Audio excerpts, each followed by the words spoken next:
I'm back. Hey, this is what happens when you don't let me talk enough. I just demand and they let me come in and do a whole second show. It's amazing how that works. How's everybody doing? We had some technical issues and other stuff, but I'm back with Paulogia. How are you, Paul? I am well. I'm well. I'm well fed. I'm raring to go. You guys had a great show earlier that I'm hoping to live up to. Well, I can't live up to what Shannon was doing. Who can? But I am going to do the same thing. So basically, there's not enough apologists. They're not taking this seriously, but we still managed to have some really good conversations in the first show. I'm filling in here. Jimmy's a little under the weather, but if anybody wants to call in and say that they only want to talk to Paul, I will let you do that. Or I will do my best to let you do that. I do have some minimal duties as like the host and one of the folks here at the line, so I might have to jump in. And let's be honest, it's sometimes difficult for me to not say things. But yeah, if you just want to, if you dead say like, I only want to talk to Paul, I do not want to talk to Matt, I will do my best to accommodate. And I just misclicked and closed call-in studio entirely. Row. I will not make the same promise. If you call in and say I only want to talk to Matt, I don't know. This is my chance. Well, let's see how it goes, because we've got Theist Talk calls already calling in. So we're going to start with the first caller today, and that's Ulrich is calling. Theist calling from Mexico. Pronouns are he, him. Who says atheists treat God as a real person whom they hate. Hey, Ulrich, what's wrong with that? Hello. Hi. Yeah, I mean, you claim to be atheist, so you would say God doesn't exist, but then you talk about him all the time. I do. So, we do, and or you make a call-in show about it? Yes. So, would I make a call-in show about Gandalf or Darth Vader? I would make it. Probably not. If the overwhelming majority of the population believed that Gandalf was real, that Gandalf was telling them how to vote and how to live, and then voted based on what they thought Gandalf wanted, I would absolutely be doing a show about Gandalf. And you get emotional about it? Yes, like you do, because usually. Yes, because this stuff matters.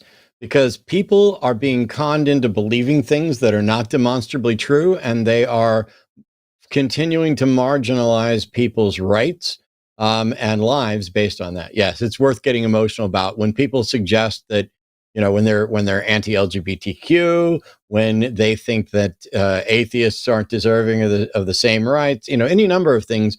When they think that religion should have a privileged position in society, yes, it's worth getting emotional about. So it's all about politics. It's not really about whether God exists or not. Everything is politics, but my concern is, does God exist? I find it absolutely appalling that so many people are convinced that a God exists when there's no good reason to be convinced that God exists. And I would like to help people find their way out of religion the way I did. Paul?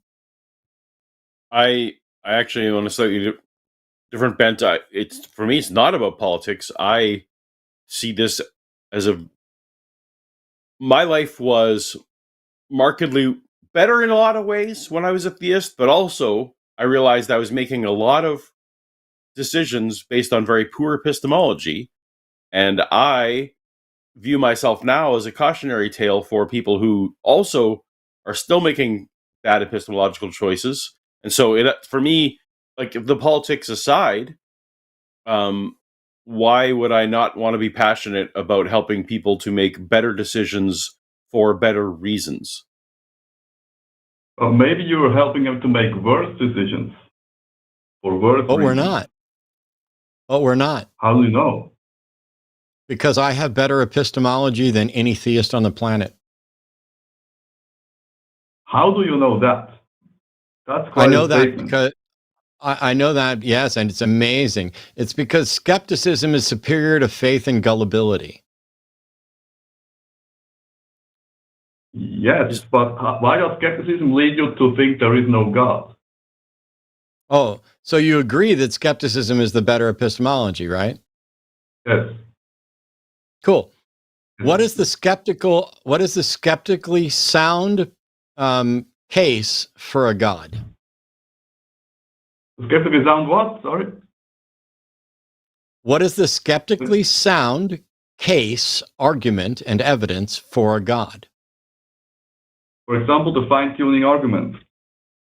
That's the Everything is fine-tuning fine-tuned argument. The fine-tuning argument doesn't in any way demonstrate that there's a God, and in part because there's no fine-tuning. The appearance of fine-tuning does not mean that there is in fact fine-tuning. Why would it appear to be something that it is not? Are you not aware that sometimes things can appear to be something that they're not? Yeah, but there must be a reason for that. Because people are wrong.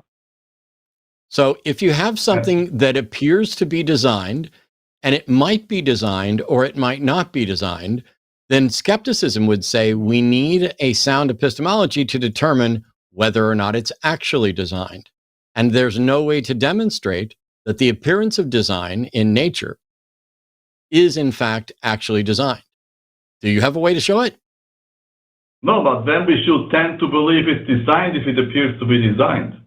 Wouldn't that be logical? No. That's specifically a bias where you're suggesting that the mere appearance of design is sufficient to conclude design, and that is unskeptical and irrational. But then what should we conclude? Nothing? Yes, we should conclude that there is insufficient justification to conclude that it is in fact designed, and that if that situation changes, if someone is able to present sufficient evidence, that then and only then we should perhaps conclude that it's designed. That's how the burden of proof works. That's what skepticism is. It is reserving judgment and not believing something until such time as it's demonstrated. I thought you knew what skepticism was. I didn't say I know what it is, but I believe it's probably superior to the other thing you said. Then you're not worth talking to, because if you're going to say, here we start again. Look, I know. I'm sorry. I'm not an old lady to just cuss out. I'm sorry. Let me. I can cuss you out if you want. I can treat you like an old lady. But here's the reality is, if you say you believe skepticism is a superior epistemology, but you don't know what it is, you are demonstrating that you're not a skeptic, you are not rational, and you are willing to reach conclusions based on bad information. That's why I say you're not worth talking to. I don't believe for a second, Ulrich, by the way, that you are real. You instantly called in. You are waiting for me to finish a good time until you decided to whine as if somebody was going to yell at you.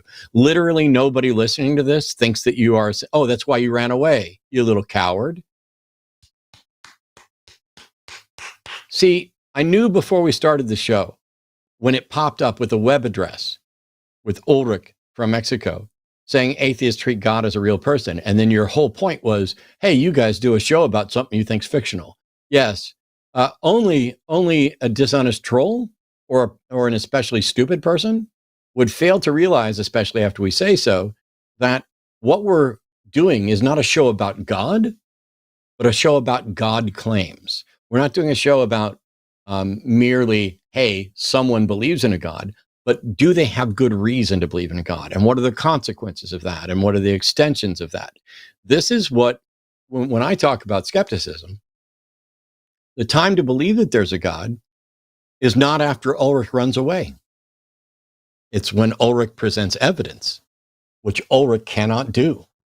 And that's why I know that skepticism is the superior epistemology, and therefore I have a superior epistemology to any God believer until such time as they demonstrate that I'm wrong.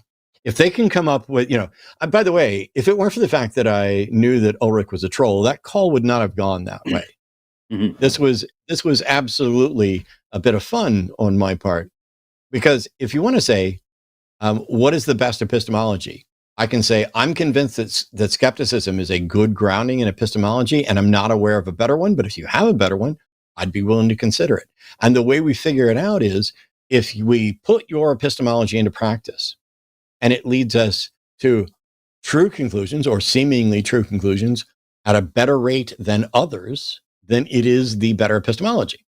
And if we find that it is, even if it's better than others, it is still unreliable, like it's almost like a coin toss, but it's the best we've got, then I would say it's not particularly good epistemology. But if it's the best you got, it's the best you got. This is the thing is, oh, you guys are, you're just doing a show about something you don't think is real. No, we're doing a show about things we find very real, which is people believe things.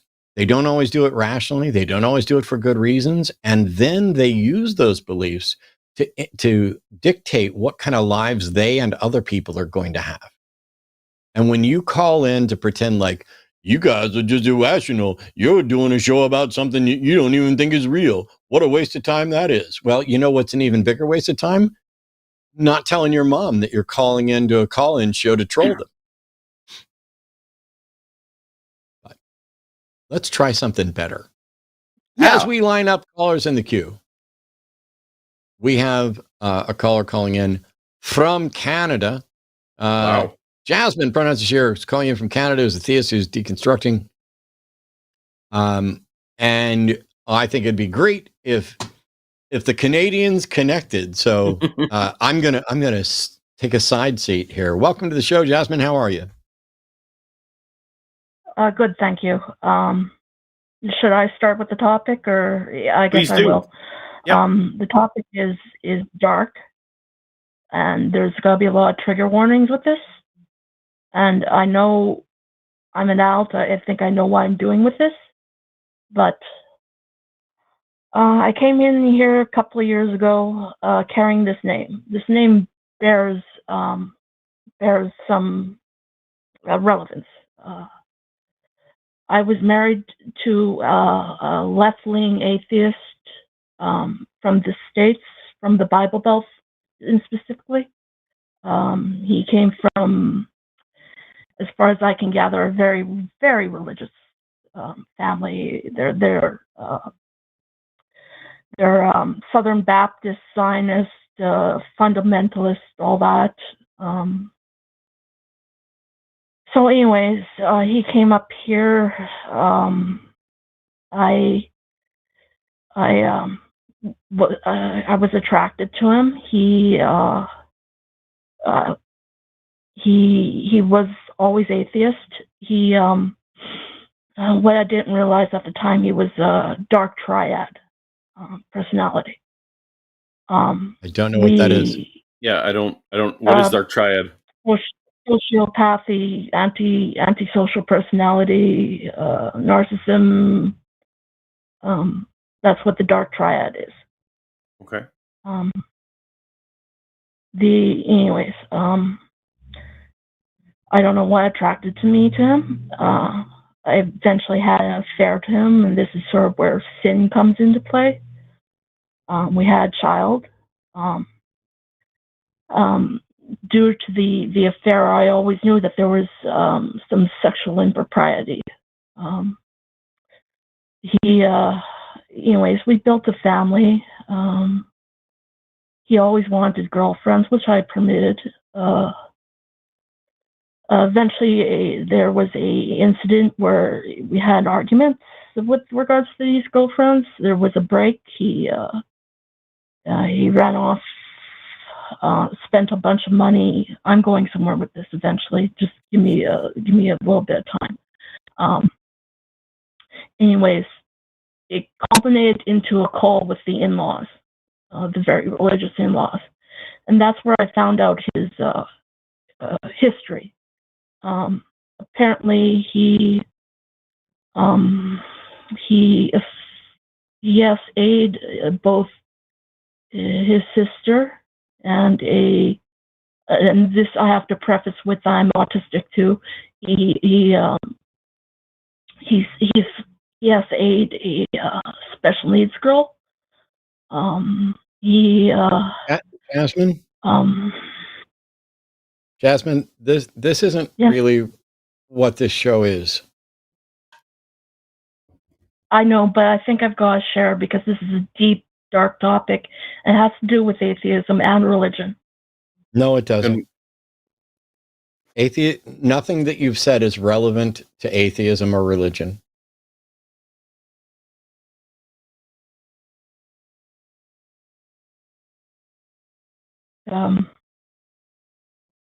How is it not? He experienced heavy religious trauma. He became an atheist. Atheism is about whether or not you're convinced that a God exists. Whether there are people who can be atheists for different reasons and everything else. Whether or not you've experienced religious trauma is completely separate from the truth values of religion and atheism.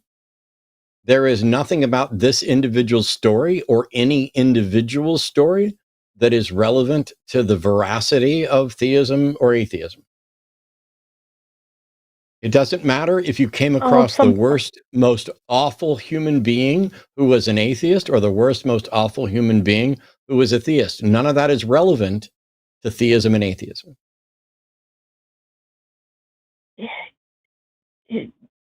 All your arguments are just logic.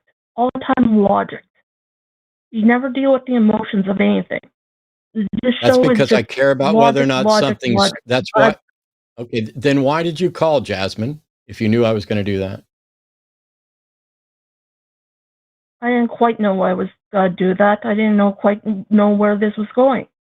But what's the problem? What's the problem when talking about... What's the problem? What's the problem with when we talk about religion and I'm sorry. You're just going to keep talking over me because I'm not going to let you trauma dump on the show. Okay, I'm listening. Okay. We're here to talk about whether or not there's good reasons to believe in religions, in theistic claims.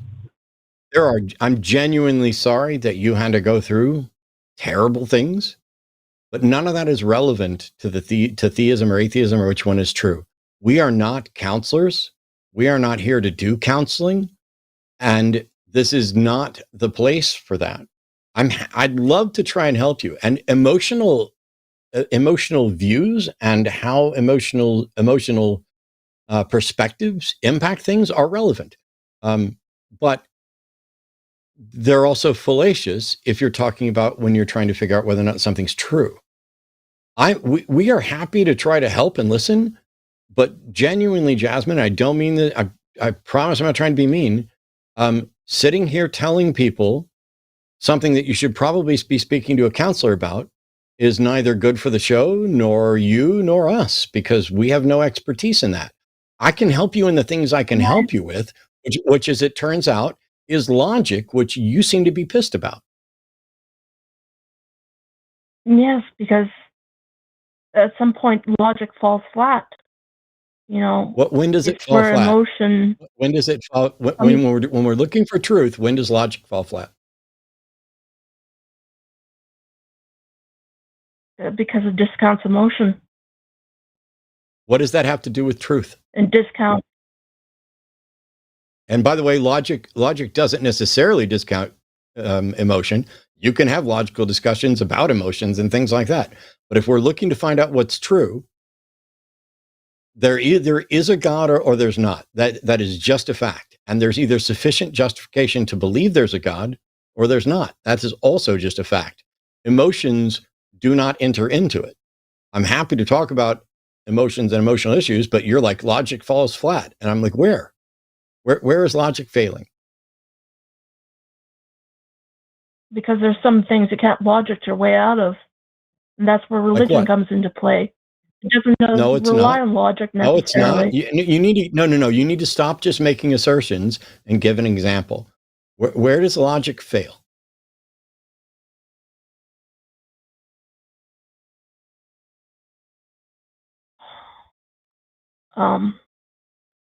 it fails when you're trying to deal with deep-seated issues, and what's an example, Jasmine?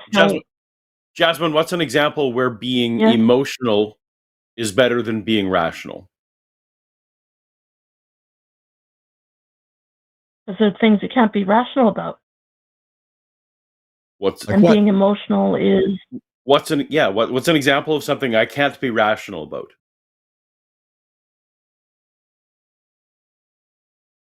Well, let's take all the schisms in atheism.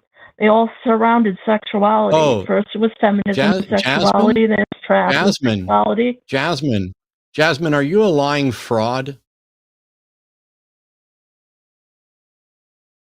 Do you think I am? Yes, I do.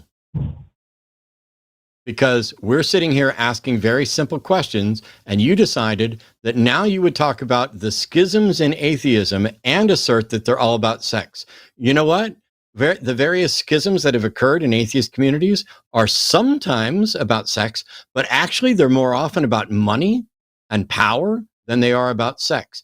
But even if they were about sex, it's still not relevant to whether or not there is a God, and it's still not even in the ballpark of an answer to Paul's question, which was, when does logic fail? And you decided that instead of addressing the actual question, where we told you we could potentially be helpful, you would then sidetrack things by talking about atheist schisms.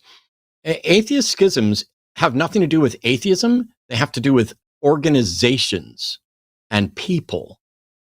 And because of that, you've just argued dishonestly. So right now, I suspect that you're a lying troll. You need to convince me that you're not. I'd love to try to help. We'd love to continue the call.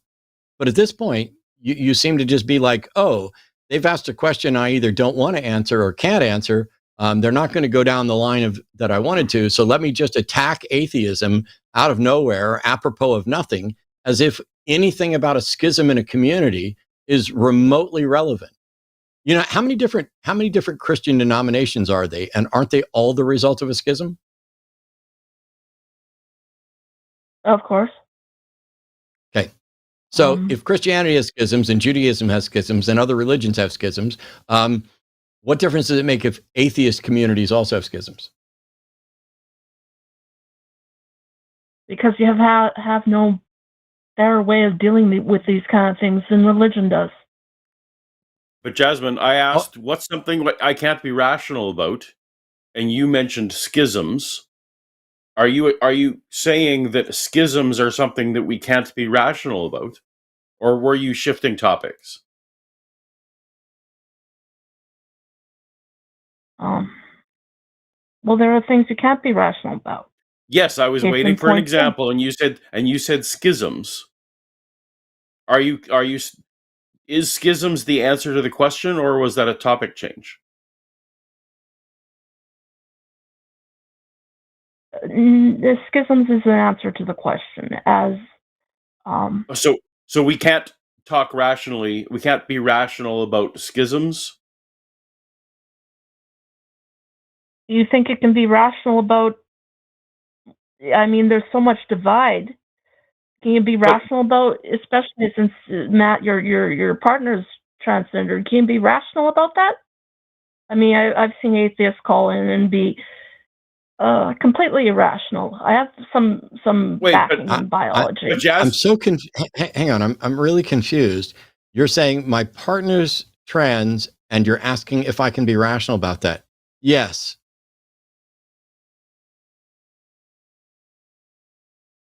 Can you? Can you be rational about anything? Never had a problem. You're having problems being rational now. If you're rational, you're able to answer the questions. You are able to stay on topic. You are not diverting. There's absolutely nothing about atheism or theism that is in any way impacted by whether or not I personally can be rational about my partner. Nothing. Not a fucking thing. And it is embarrassingly irrational for you to go down that line as a way of distracting from the fact that you're not able to answer Paul's question, which is, what can you not be rational about? Like, Jasmine, you seem to be saying that there's a bucket of things about which people in general can be rational, and there's another bucket of things where just humans can't be rational about that bucket of things, and that religion has to take care of the second bucket. And we ask for examples of things in this bucket that can only be handled irrationally. Are you saying that no human can talk about schisms, or no human can talk about trans people, or like that there's a whole bucket over there of things about which no human can be rational?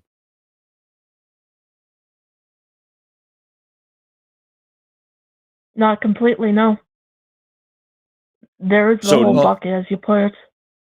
There's categories of things, categories of topics. I just want to be clear. Categories of topics about which no person can speak rationally.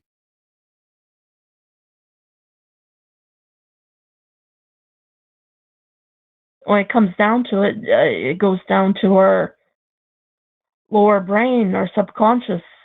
There's a point where rationality breaks down, where those are individual.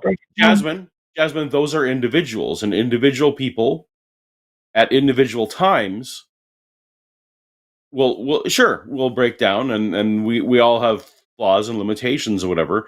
But you're suggesting that there's a category of topic about which no one can be dispassionate. Yes. And we need religion to handle those topics, even though you can't really, although you seem schisms is one, and the existence of trans people is another. Those are just, we need religion to handle those topics because no human is rational about them.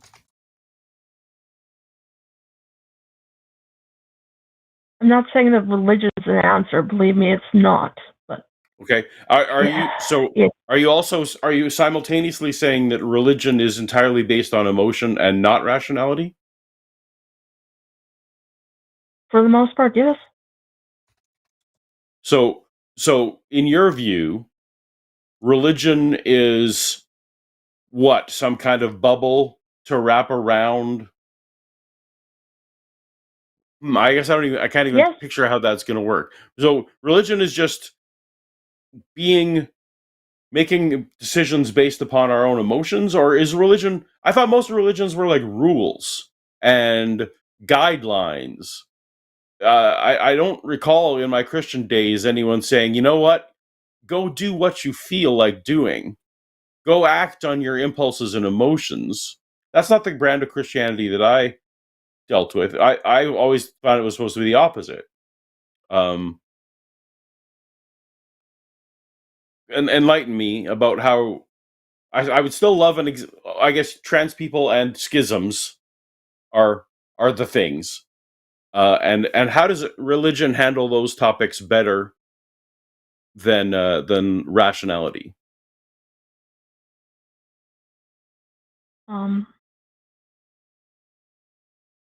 What is improved by you? What's improved by using? Let's say I buy in. I mean, you know what, Jasmine, sign me up for your newsletter. I want to be emotional about stuff or I want to be non-rational about these things because some of the topics rationality breaks down. How do I act? What do I do better? How is life made better if I sign up for your newsletter and join you on this quest? Well, as I kind of said, it's a bubble. It's a shield.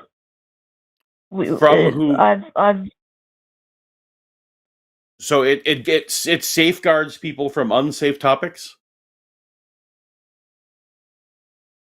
Yes. Okay, so consider the Christian perspective. The blood of Jesus washes away all sin. I've heard that a million times. Yeah, I've heard it too. I used to teach it. There's no reason to think it's true.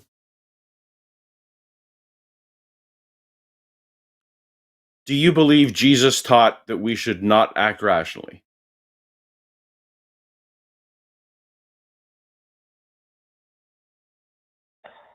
I'm trying to think back to my Christian upbringing, but I thought you were so you're a theist now, but you're not a Christian now? no, I was converted out, as I've discussed. I've tried to convert to Buddhism. Yeah, yes. You've tried to convert to. Do you give a shit what's actually true, or are you just floundering around looking for some place that's comfortable? Well, do you have an answer for that comfort question? I'm Does sorry, I atheism asked a offer question. any answer Do for you comfort? give a shit what's actually true, or are you just floundering around finding someplace that you find comfortable?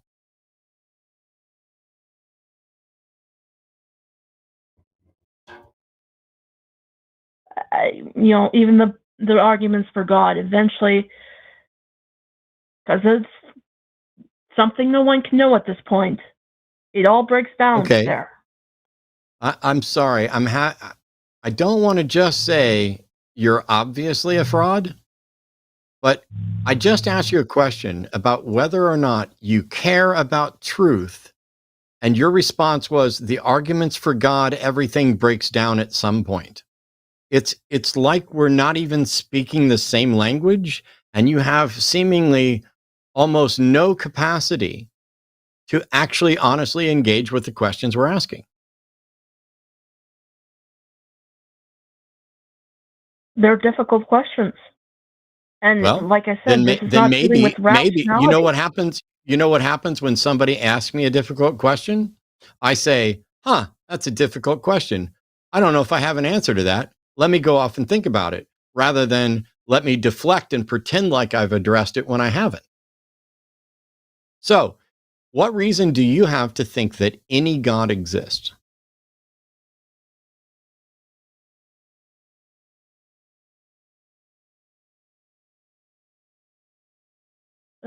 Back to something, the belief in God, at least for me, was somebody that loved me and somebody that protected me. But Tried to that's completely push out of separate. that. The question was, how do you know it's true? And you said that the belief in God was about someone who loved you and someone who protected you. Where is your evidence that God loves you and protects you?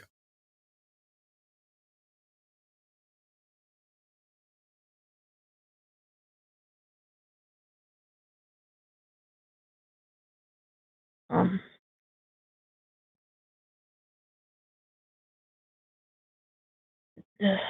I guess this maybe brings me into there's a lot of rationality, but I didn't understand what you said. sorry, there's lots of rationality, but Okay, that's not an answer to my question either. Where's the evidence that God loves you and protects you?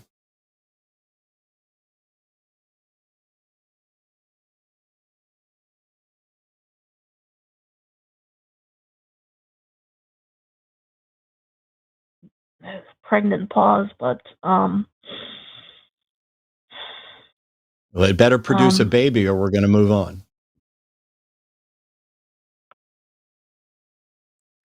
Jasmine, did you call to debate whether... answer the question. Don't listen to what I said. Answer the question. Sorry. something somewhere has to eventually care for us. Something somewhere eventually has to care for us. So first of all, I'm not convinced that that is actually true. I don't know what your evidence or justification is for that. But even if it's true, why? Let's just assume that you're right and that something somewhere eventually has to care for us. How does that demonstrate that there's a God?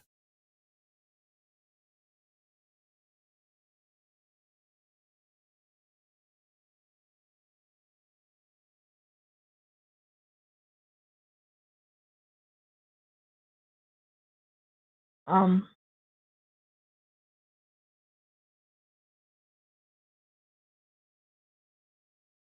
God is If nothing answer else, is it something in our doesn't. minds, something that protects us. The answer is that it doesn't in any way demonstrate that there's a God.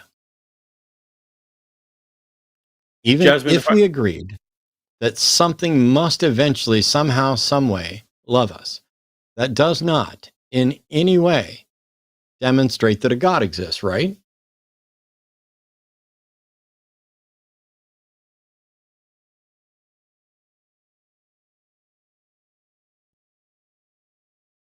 Is it not real enough to be real in our own minds? Is it not real enough to be real in our minds? I'm going to be as charitable as possible. Are you suggesting that merely, even if a God only exists as a concept, that's enough?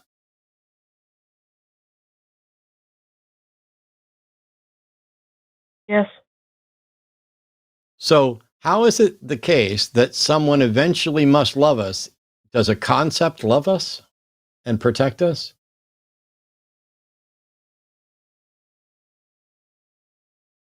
If you build around that concept, yes. The concept loves you. That's pretty impressive because love isn't something that I would normally ascribe to abstracts. Show how a concept can love. Any concept.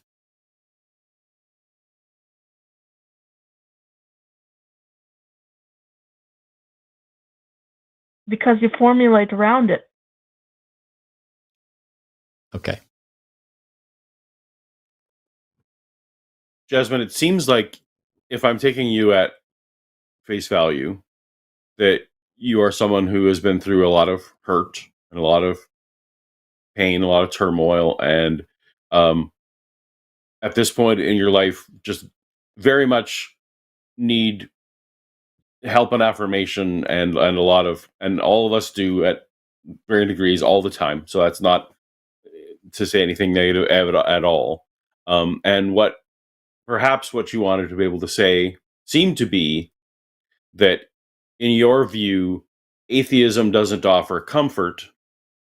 There's some combination of theistic views, and you haven't found the right combination, can offer you comfort. So for your situation, because what you value most is comfort, that atheism doesn't have much to offer you right now. And if that is what you're trying to express, I could tentatively agree with that there's nothing inherently comforting necessarily about atheism, though some people find it comforting. And then when we were asking questions like, do you value truth? When you gave no answer, it now seems to be the case that actually what you value most is comfort. Is that a fair statement at this point? That you value comfort above everything right now? That's a fair summation, yes. Okay. So then we're just kind of, this is almost a conversation ender at that point, because Matt or I, for better or worse, our priority is what is true, not what is comforting. In fact, on some days I will confess for myself, I care not at all about whether an idea is comforting or not. And so, would you agree, Jasmine, that if what Matt and I value most is truth, and what you value most is comfort, then there's not really much to discuss? Or do you think that there is something to discuss here?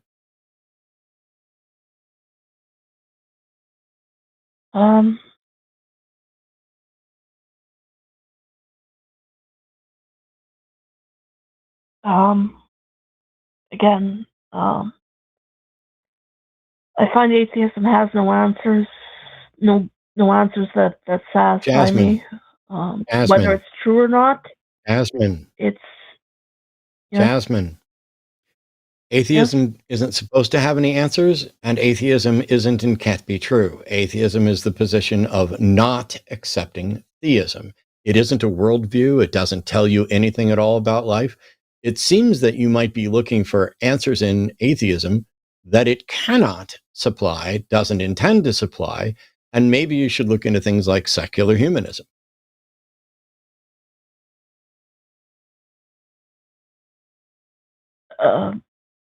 Yes. Okay.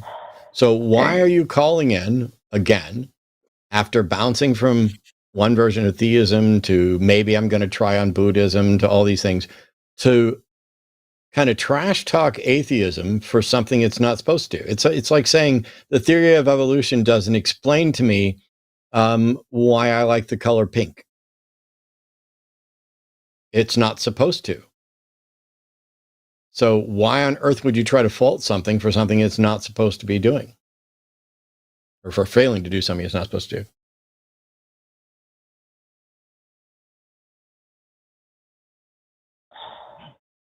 Maybe it's the theist way of looking at things. You think you want to try to find answers, and you keep saying, truth, truth, truth. Well,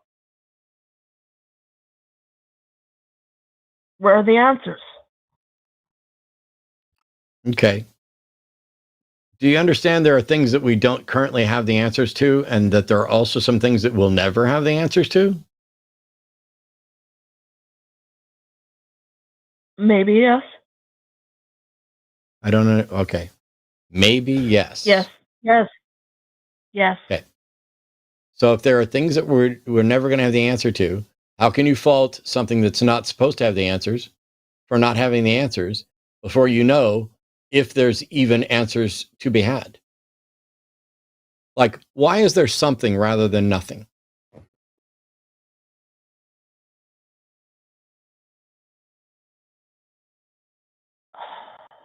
That's I don't know. yes. I That's a have question no that has idea. no answers. Yeah. Well, no, it may have an answer. And almost certainly it may be, and I think the most probable explanation is that because there can't be nothing, because nothing is impossible, because nothing isn't something that exists. And if nothing existed, then it would have properties and be something. So maybe nothing is merely impossible. But at the end of the day, what we're really saying is, why is there something rather than nothing? Is why does all of this exist? And it may be that the question isn't even a why, because that presumes intent. What question are you looking for that atheism is failing, that atheism is not going to give you any answers, but what answer are you looking for that you get from religion that you can't get without religion?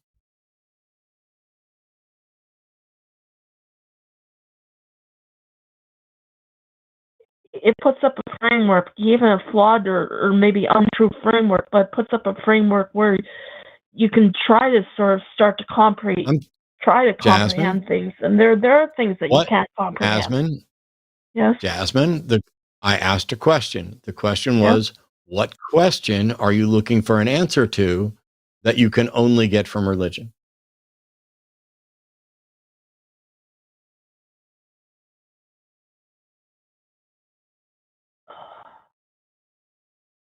The answer to why terrible things happen.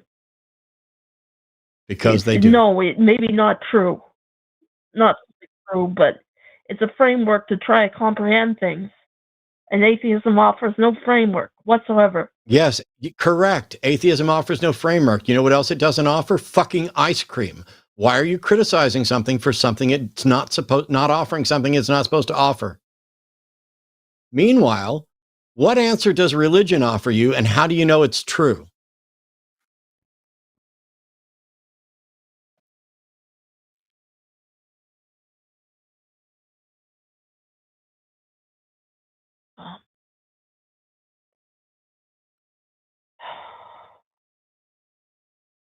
It offers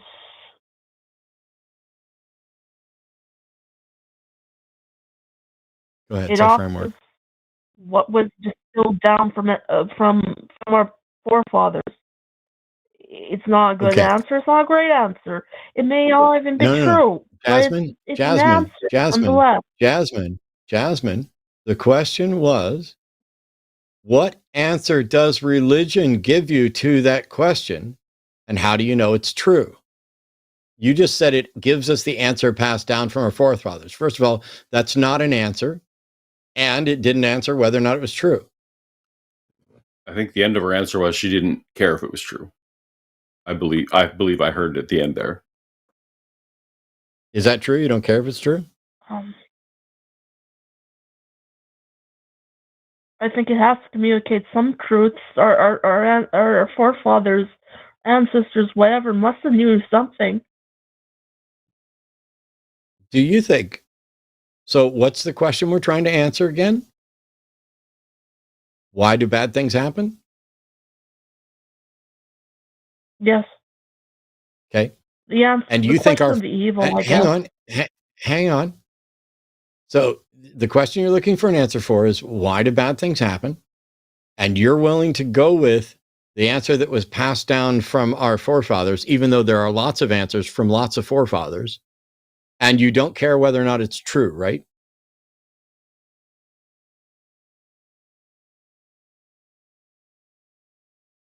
But how, by what measure? How do we not know it's true? That's not Like, relevant to what I just science asked can we you. apply That's not Jasmine. That's not relevant to what I just asked you. Please try to focus on the question you were asked. It will be more helpful. You keep going off on tangents and irrelevant sidetracks. So, why do bad things happen? You're going to accept an answer from some forefathers, and you don't care if it's true, right?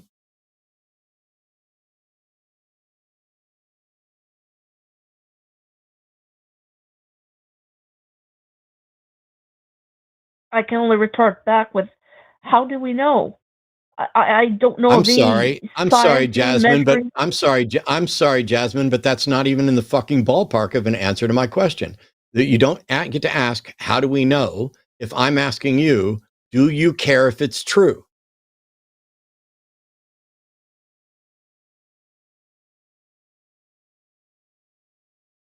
I'm not going to ask you questions 5 times anymore. I'm not going to ask you questions 5 times anymore. I'm going to ask a question.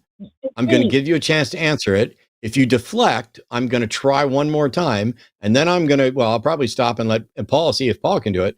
But I'm done repeating the same question 3 or 4 fucking times with you, Jasmine. We've played this game before, and it's the reason I have difficulty taking you seriously. And I really would like to take you seriously. So do you give a fuck if the answer is true, yes or no?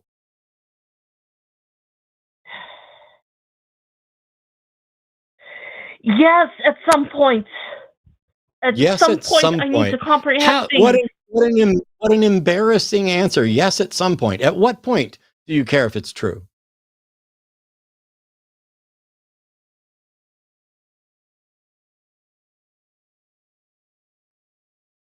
At the point I can come to when I can handle these big problems of evil, problems of. I'm going to stop right here, Jasmine, because we're not going to be able to do you any good. There's some block that you've got. It's maybe emotional, it may be trauma related. I don't want to sit here and beat up on somebody who's struggling with stuff. I hope you find answers, but you're not going to find them here because you're not able to put together cogent thoughts in response to basic questions. And you've got to work on that. I'm happy to take calls from you in the future to maybe try to find a way to do it. But if you're saying, I want to know why bad things happen, and you're not willing to accept, I don't know, as an answer, or that's just the way it is as an answer, and that's understandable. Those are frustrating answers that aren't particularly satisfying, but that might be the right answer. And if instead you're going to accept some ancestor's answer without any demonstration that it's right or that you care about it's right, or at some point you might care about it's right, I'm not the guy to remotely help you. Which is why you got so pissed early on when I addressed things with logic, because you have some understanding that what you're talking about isn't rational and isn't consistent with logical foundations. You are frustrated, you are emotional, and that's completely understandable. There's tons of stuff that you probably have really good reason to be frustrated and emotional about, but that's not what this show is for. And I'm not the guy to help you. I would recommend reaching out to the Secular Therapy Project and talking to a counselor, and trying to get to the root of what's keeping you from answering simple yes or no questions, even when asked 5 fucking times.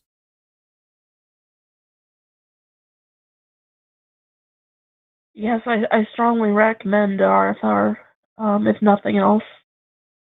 Yes, I keep trying to revisit my blocks, my resistances, and I keep trying to figure out what keeps me stuck. At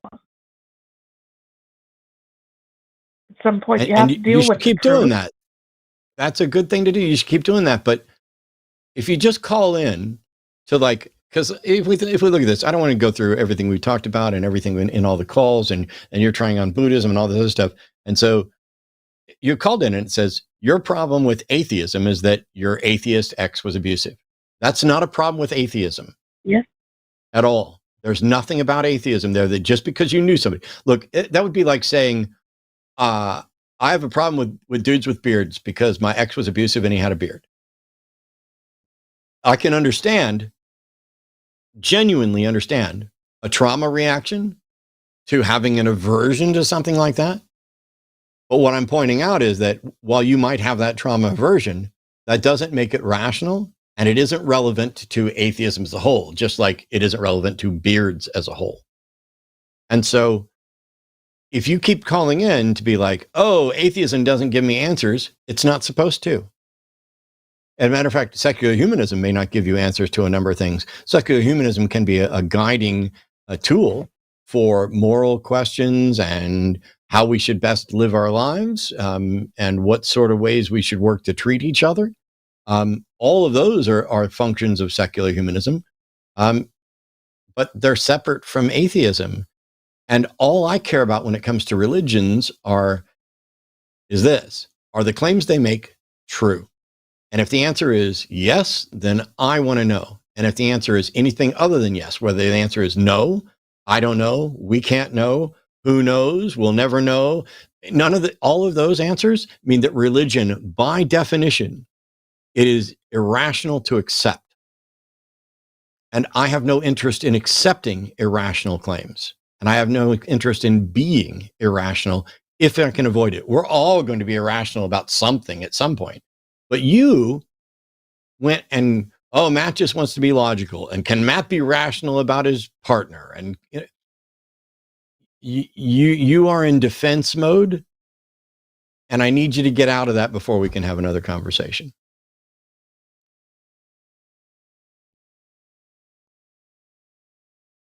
Okay. Thank you. Thanks, Are there Jasmine. any Have other a thoughts or better questions? week. Have a better week. Call us back when you Okay, thank you. take a breath. Yep. All right. Well, I mean, Jasmine's called several times, and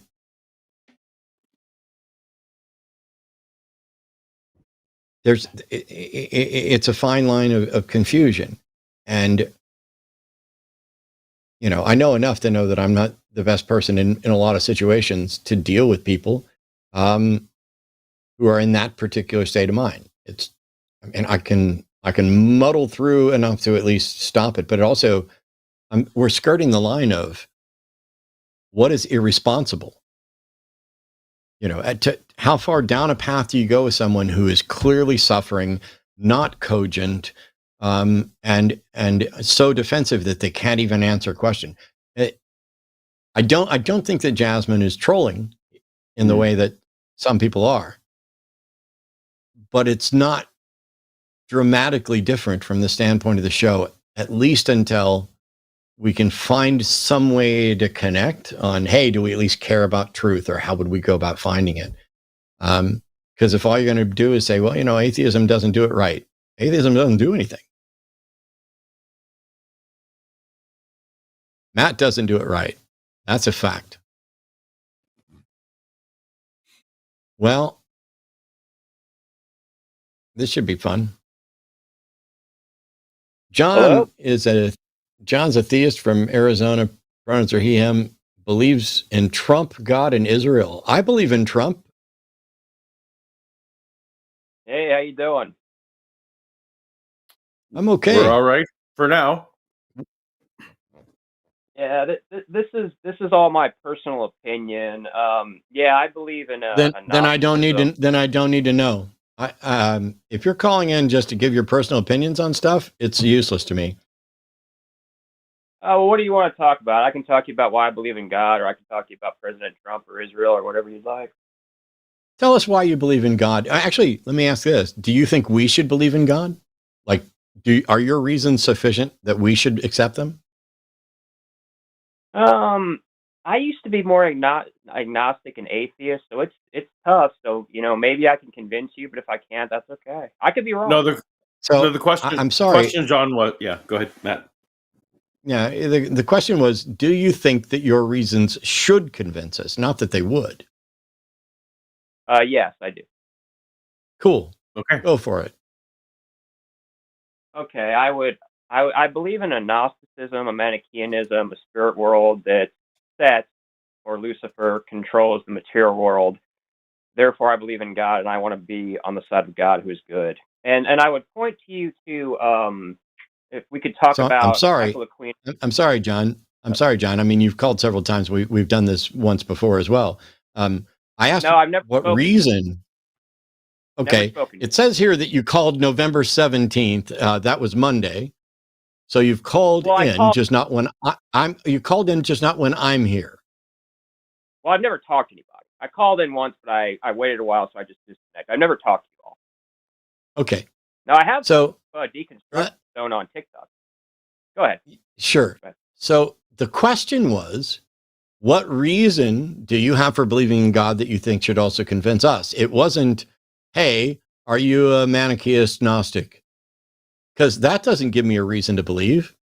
And if you say your reason to believe in God is because you already believe that Satan is in control of the world, that's not a rational reason that would convince us, unless we also believe that there's a Satan in control of the world. So what reason do you have for us to believe in a God?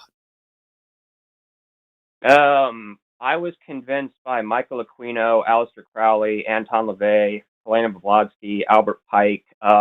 Those people I just mentioned, with the exception of Blavatsky, he was more just a myth. So John, names aren't arguments or evidence. And while I've read some of those individuals, I'm sorry, I was still talking. While I've read some of those individuals, I need you to present. I thank you for allowing me to go ahead to try to get to the point. I need you to present an evidence-based argument, not a reading list. Oh, I was just giving you a summary. I'll get into the specifics of each person. I don't need you to get into the specifics of each person, because each person is irrelevant. I need you to give an evidence-based argument. If I'm trying to convince you that that Seth or Lucifer is real, wouldn't it be relevant for me to talk about people who are Luciferian?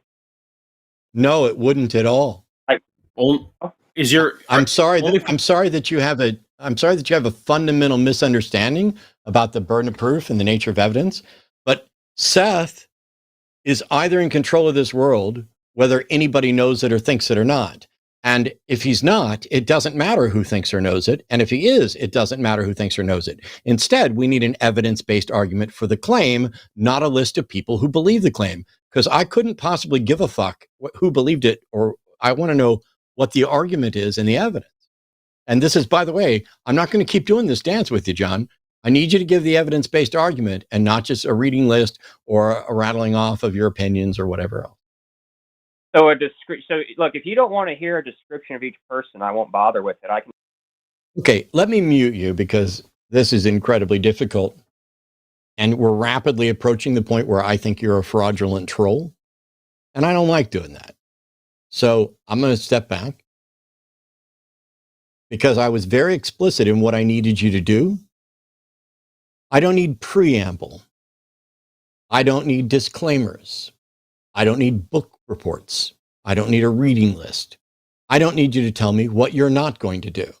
I don't need you to say, if you don't want to hear this, then we'll just get to the fucking point, because you are now wasting my time, Paul's time, and my audience's time in an incredibly disrespectful fashion.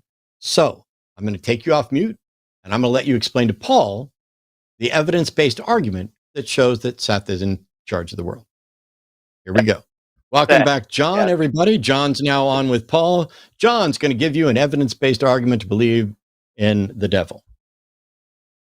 Okay, yeah. Michael Aquino founded the Temple of Set in 1975. He was a Hey, John, when I say I don't need you to tell me about people, that's what the fuck I mean. And when I say you're going to give me an evidence-based argument, that's what the fuck I mean. I have other callers, other theist callers on hold right now, and now you're just being a prick. So this is, I swear to the God you believe in, your absolute last fucking chance. Absolute last fucking chance to say, here's the evidence-based argument for my case. Go ahead. Okay. There's all kinds of one-eye symbolism in Hollywood, in Disney, MTV, the Eye of Set. There's a lot. Bye.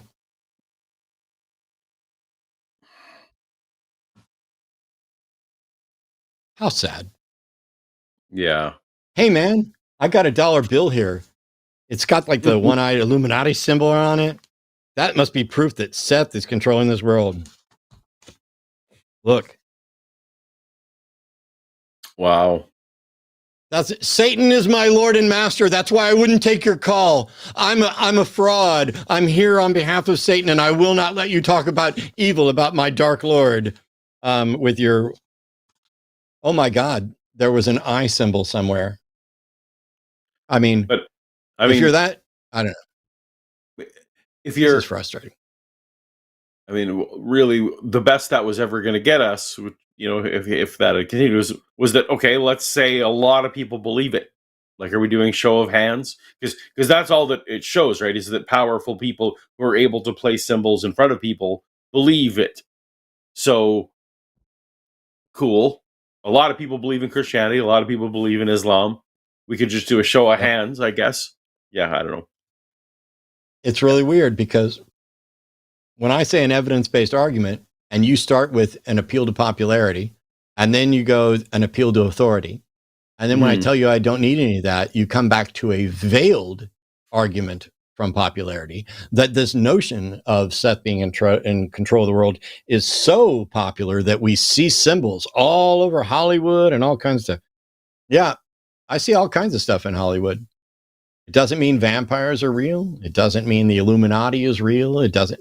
No, I need actual evidence for this.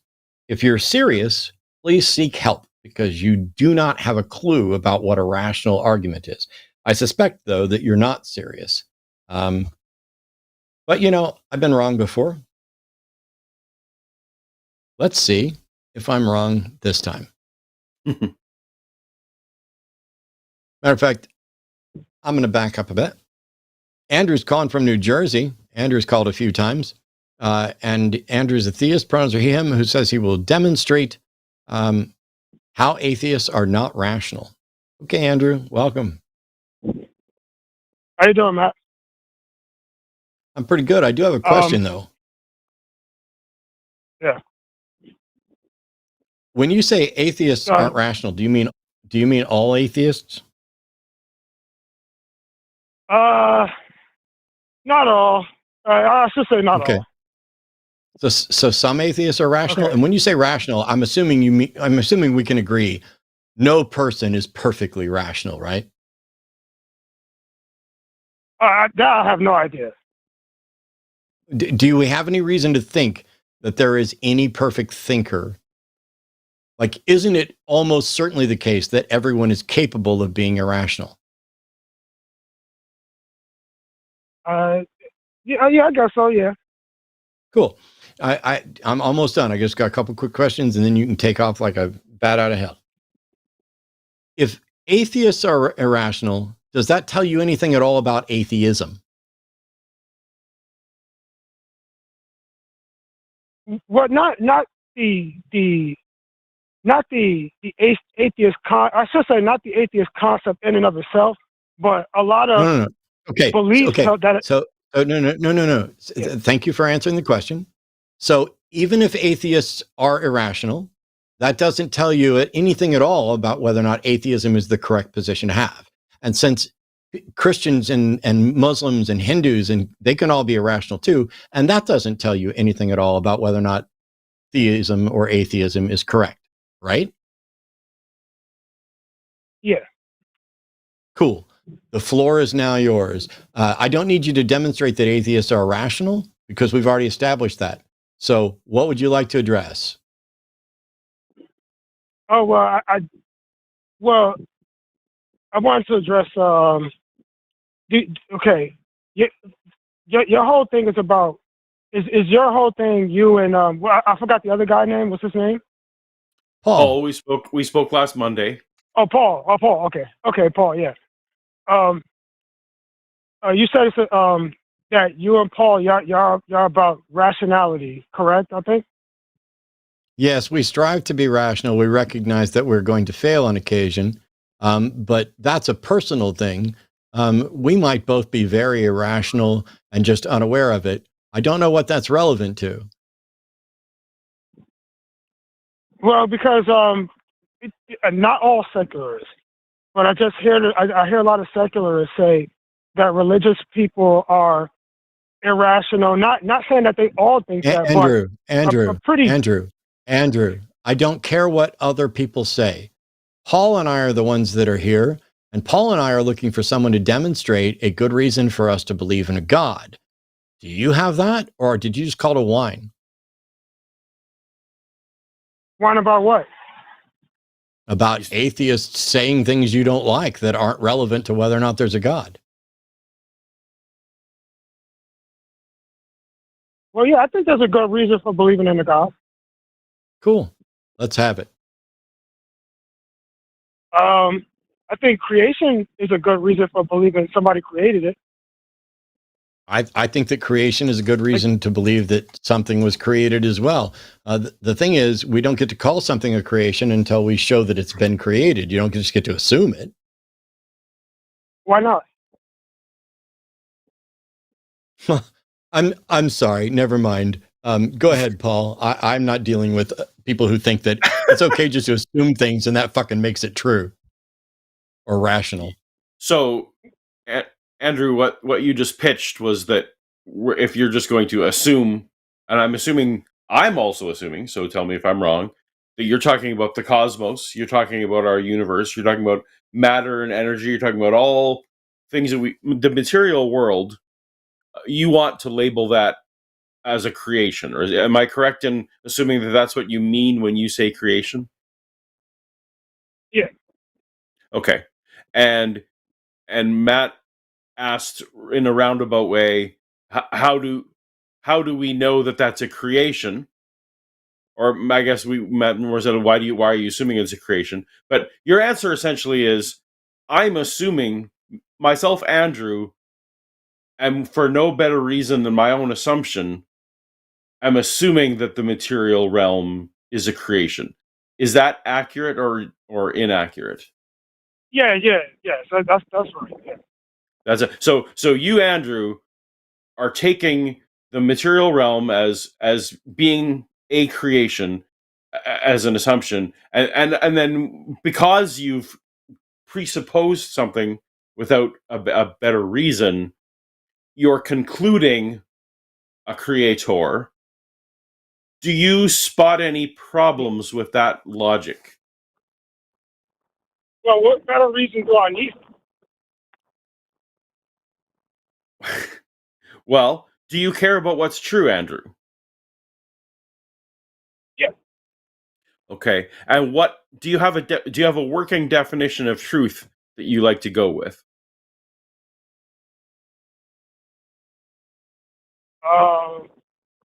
What do you mean by working?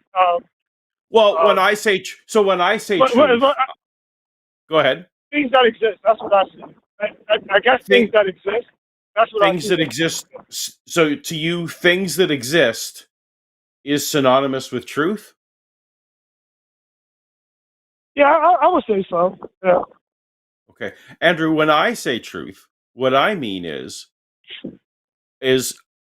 truth is a spectrum.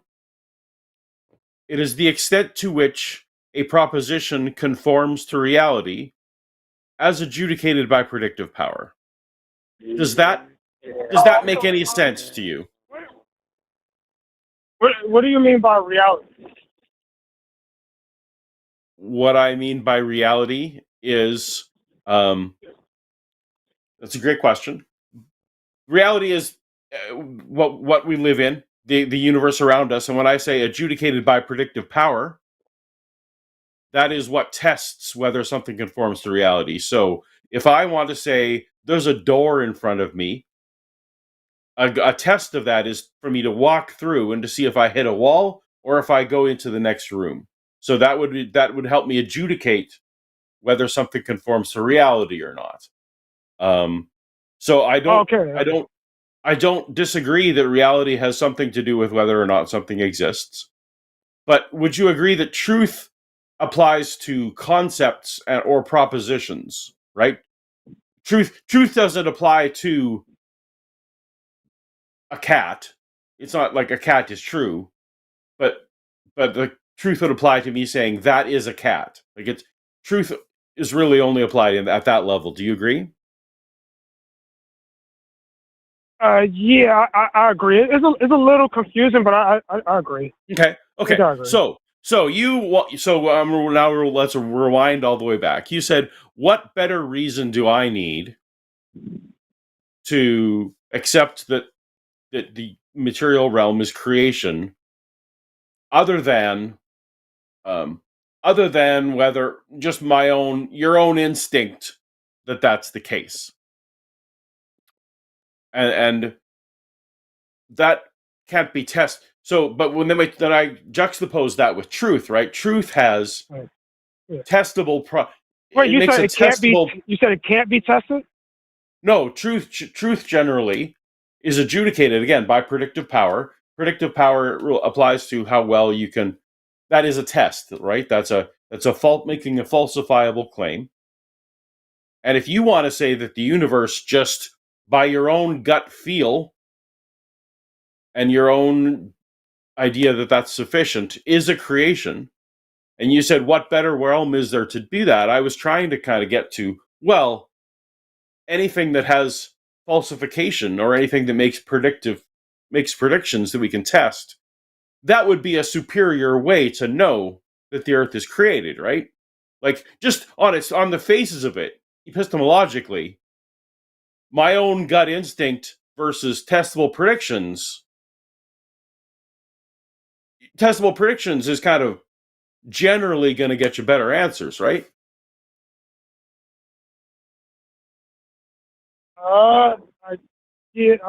Testable prediction. Yeah, I guess. Okay, so if it's just like, hey, it's my gut instinct that there's a restaurant down the street, is better than someone to say, well, you know what, I've been to the restaurant. I can look on the map. I have all these other reasons to test and know that there's a restaurant down the street versus just my whim, right? So you've agreed. So in general, so would you then also agree that you said, what more do I need about whether the universe has a creator or not? A better way to know would be, does the existence of a creator make testable predictions? Is it falsifiable? And does it align to reality? Those would be superior ways of knowing than, I just think so.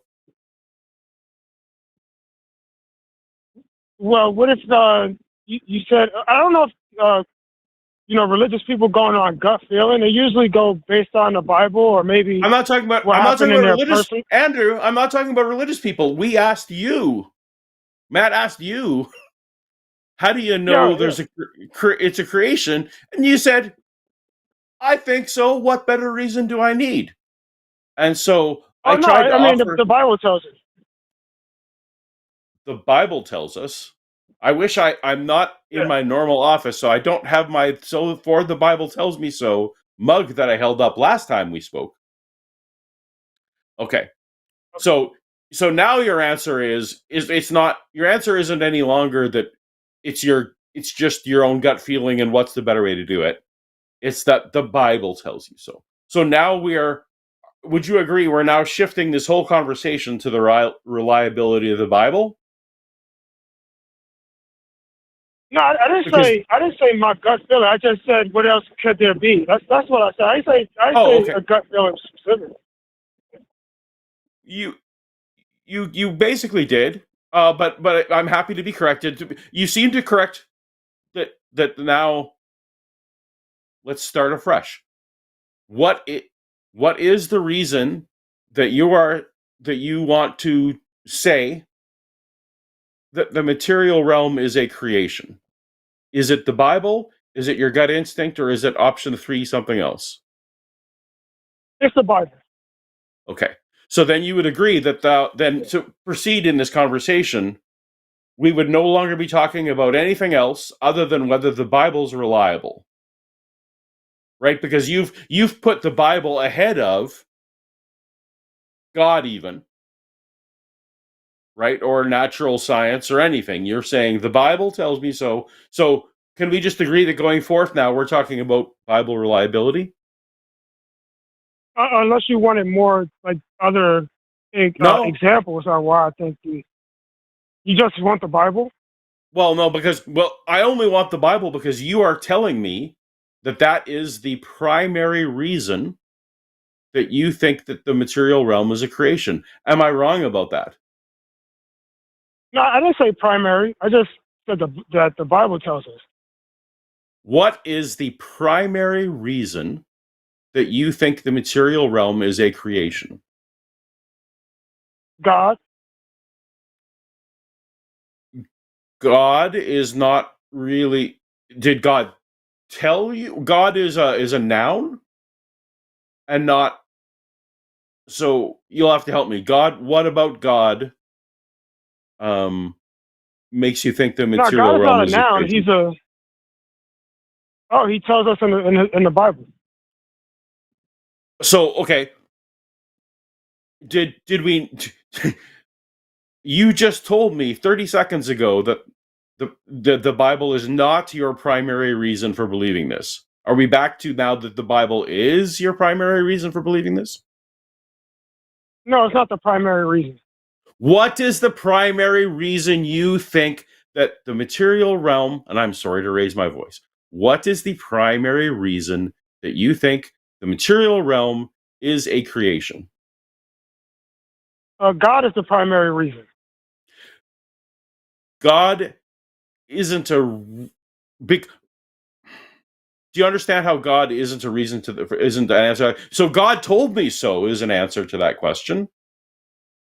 Yeah, why is that not a good answer? Well, did you? Because God isn't a reason. God is a noun. Like a noun is a person, place, thing, right? Like a noun is God is a noun. No, God is a spiritual being. He's not a noun. But you understand that's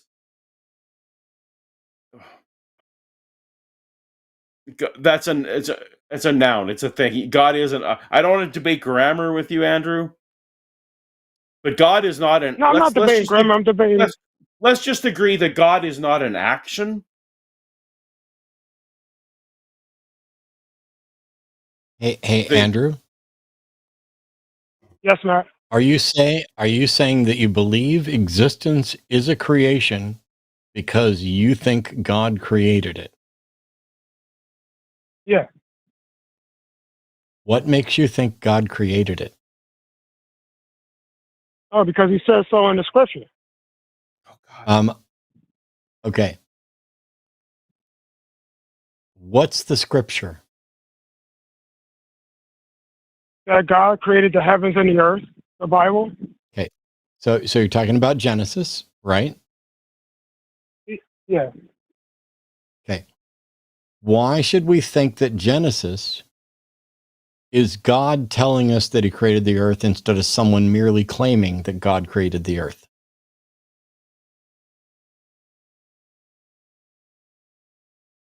Because God said he did it. He didn't say that he, No. Somebody the claim the book claims. Do you think God wrote Genesis? Yeah. What makes you think God wrote Genesis? Because he said that he wrote Genesis. No, he didn't. Where does God say he wrote Genesis?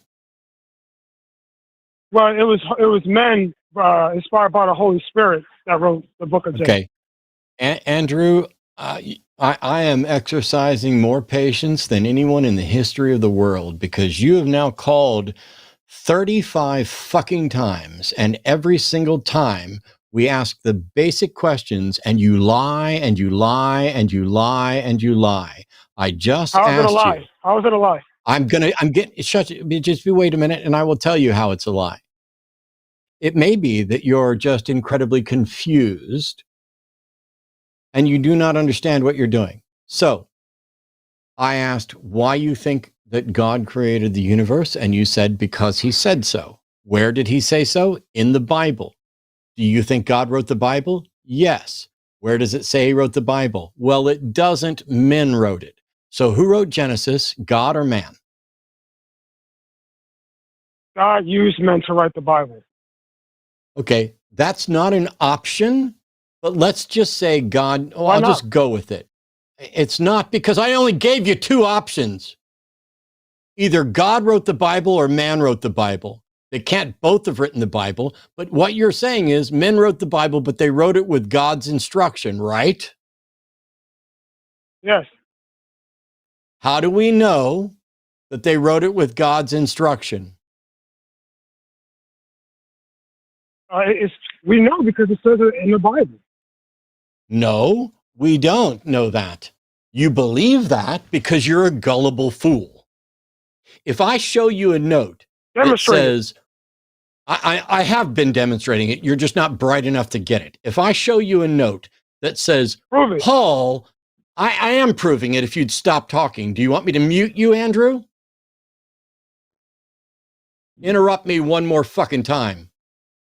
If I show you a note that says, Paul cooked my dinner, does that mean that Paul cooked my dinner? Yes or no? Yes. Yes. Okay. Paul, I got a message from God that says you are too stupid to ever have a conversation with. Did God say that?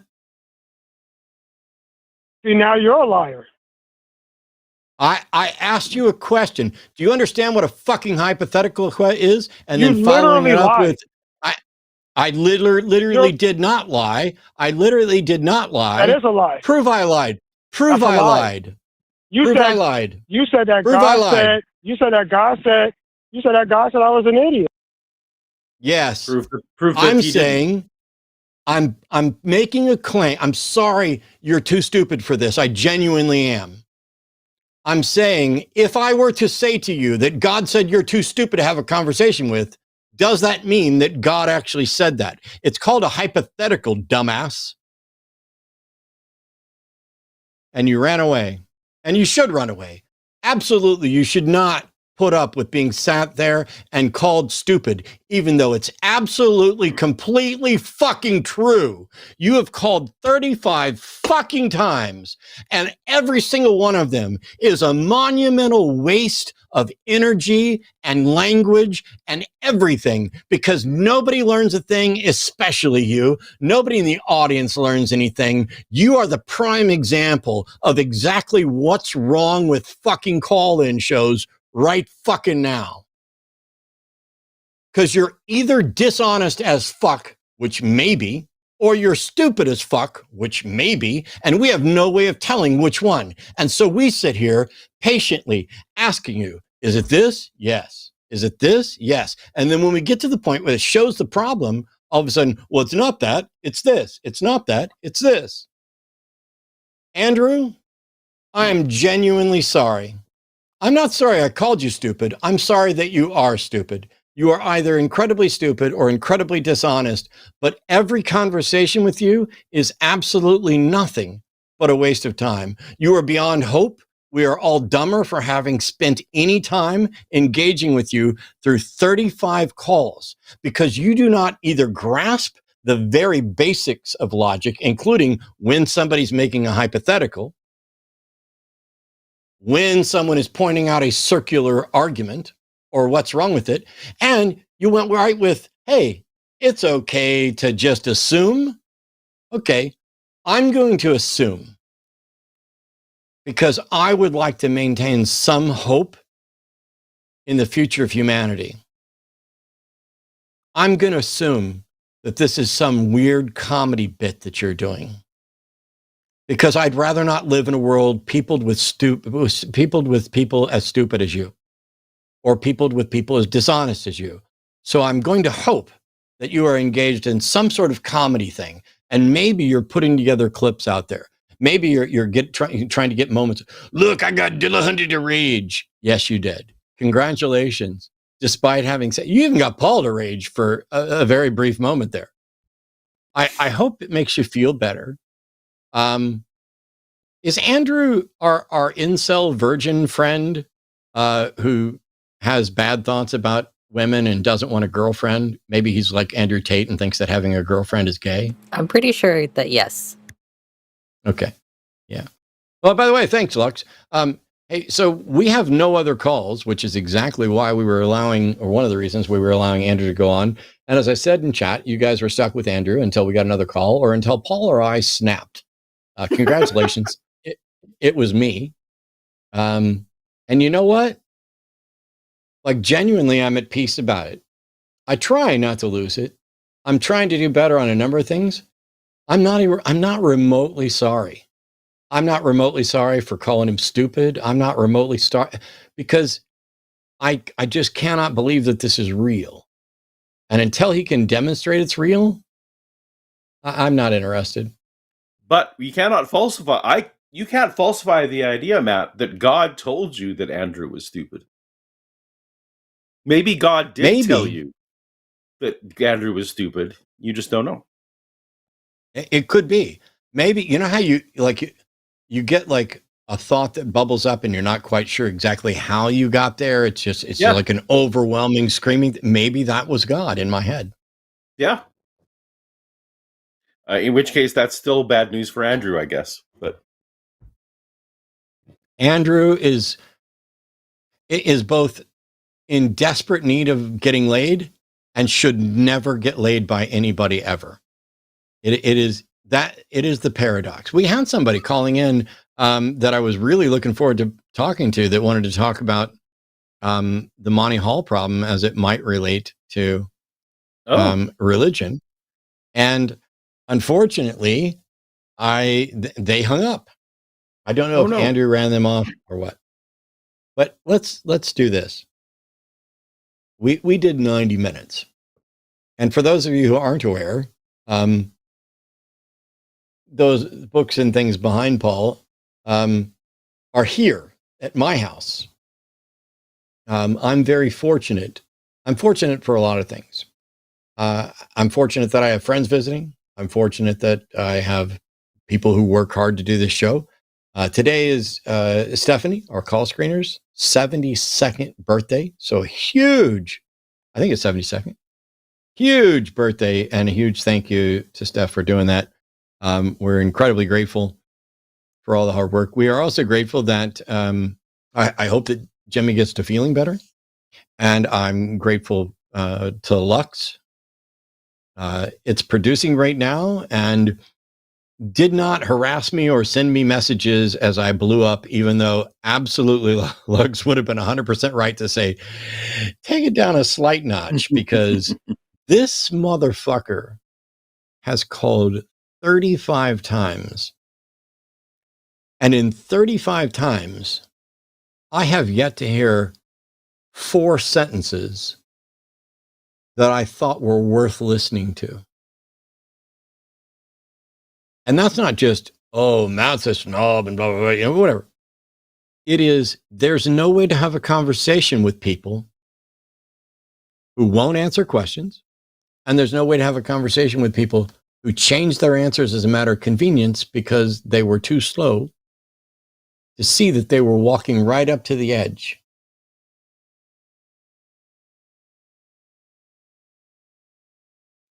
I was really hoping we'd go for, we have the Monty Hall caller. Oh, thank you. There we go. I genuinely, I don't even care if this sucks and I hate it.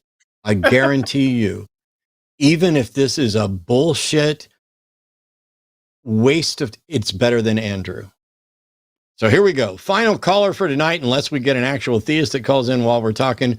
Ari in Oregon, pronounce it he, him, wants to talk about the money hall paradox or problem as it applies to religion. Welcome, Ari. Thank you for calling back. Yeah, thank you. It's good to chat with you, Matt and Paul.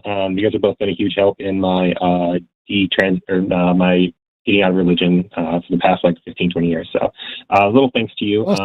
So this is just kind of like a quick thought. Should be a nice little palate cleanser for the show, hopefully. But like you just said, it'll be better than the other calls, hopefully. So so the Monty Hall problem or paradox, as I'm sure you guys probably know, let's make a deal with Monty Hall. There's 3 doors. This was a specific game on the show. It was created, I think, in the mid-'70s by a statistician named Steve Sullivan, I believe. But it essentially says if you have an option of 3 doors and there's a prize behind one and the other 2 are empty, the first door you pick has a 1 in 3 chance of being the correct door. And then if the host shows you one of the doors that is empty, if you change your answer, because the probability started when you first chose the door, it was 1/3 to 2/3. If you change your answer, you have a higher probability of being correct. So essentially, you could translate that over to getting rid of religion in your own life, or any idea that you were kind of given out the gate, right? I mean, No. Also, obviously, analyze it critically, but No, it only works under very, very specific circumstances. It would be fallacious to say that because in the specific Monty Hall scenario, it is it is mathematically better for you to switch. That doesn't not mean that it's mathematically better for you to switch in every circumstance and everything around the world. okay, that makes sense. That checks out. I mean, it's like a veridical paradox and not like what most people would think of as a paradox. It is counterintuitive. And it's because the specific rules are you pick a door and then the host must reveal a door. The host must reveal one of the booby prizes, the goat, whatever. And then after the host reveals that, you have the option, they must let you change. And because of that, because 2 out of 3 times when you start, you will have picked a goat. And if you pick a goat and he reveals a goat, then switching has to switch to the car or whatever the big prize is. Yeah. That's not true for religion. What if you got religion right the first time? What if there is no right religion? What if there's more than 3? Nobody's showing you necessarily that one of them is wrong, just that you maybe not have a good reason to believe. I understand, and there's probably some value in considering, instead of it being more like a Monty Hall problem, instead perhaps consider it in the vein of, hey, are you more likely to be correct on your first guess at which religion is true? Or are you more likely to be correct after multiple attempts? And while that's not purely the Monty Hall problem, I think there's probably something useful in that. Yeah. That makes a lot more sense. Thanks for that clarity. Yeah. The other problem, of course, would be if you included atheism as one of the choices then too, right? Yeah. Atheism is more like walking out of the studio, I feel, but yeah, I hear what you're saying. Yeah. And of course, that's also then assuming that every religion makes claims that are roughly the same level of falsification or verification, which of course isn't that's also very true. Not analogous. So it's not a. The Monty Hall version is a respin of a couple of older probability things. There's a version of a prisoner's dilemma thing where there's sort of a cooperate and you potentially go free, and so should you cooperate? So we learned some stuff about game theory and everything else. But the Monty Hall problem is pretty specific in that you can actually just draw up a chart. Like, I know it can be confusing to people. People are like, why would I switch? I have a they misrepresent it. It's like, oh, I should switch. The first time I had a 1 in 3 chance, but now I've got a 50-50 chance. But that's 50-50 between the two I'm on, the one I'm on and the one I could be changing to. It's a 50-50 between those two. And so it's a coin toss, and it should not make any sense to move. But that ignores the fact that, A, they had to show you a booby prize and then give you the chance to switch. And when you add those things in, that's what specifically changes the probability to make it useful. That doesn't exist in the real world for, ooh, should I be a Christian, a Muslim, or a Scientologist? I'm going to pick Scientology. And then somebody shows me that Zoroastrianism isn't true. Well, I should switch to what exactly? I think there's something there. It's just not the money hall. And that's just me being a pedant, basically. No, I love pedants. So I like that you're thinking about it, Ari, and thinking outside the box on it. That's great. Yeah. Well, I definitely appreciate the elucidation. That thought's been bouncing on my head for a couple of years. So it's good to finally bounce it off people who know what they're talking about, or have a lot of experience in the field. At least so thanks for taking my call. Or at least, that's right. Well, absolutely. You're fooling me, so. Thanks for the palate cleanser. We'll talk to you later. See, what's funny is, I bet you could spend, this is just me. I'm just being a dick and I don't even care. I bet you could spend an hour explaining the Monty Hall problem to Andrew.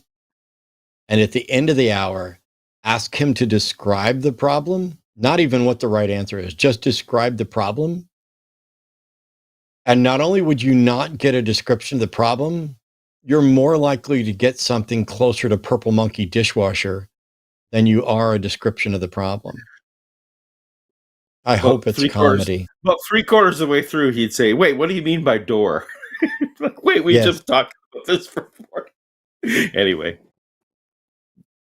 it's I like there's plenty of thoughts like that about hey, there's actually a number of arguments against the existence of God, categories of arguments, things like the argument from divine hiddenness or the argument from inconsistent revelation. And all of those are attempting to show that some feature of the world is inconsistent with some God being proposed. There are also, and that doesn't mean that there isn't a God. It just means that God is inconsistent with the world. So you've got to find a way to reconcile that. Either the world's wrong or something about that God is wrong. And we tend to not think that the world is wrong. I don't know how would you demonstrate that? Up is down, down is up, left is right. Cats and dogs living together, mass hysteria. But there are great thought experiments. Dan Dennett wrote a book called Intuition Pumps. And it's one I probably don't recommend often enough, because while there are definitely some useful intuition pumps in there, I don't find that I necessarily use the tools in that book as often, or I couldn't even list them, but I mean, it was a good read. I first ran across Dan Dennett with Breaking the Spell, his kind of treatise on religion in general.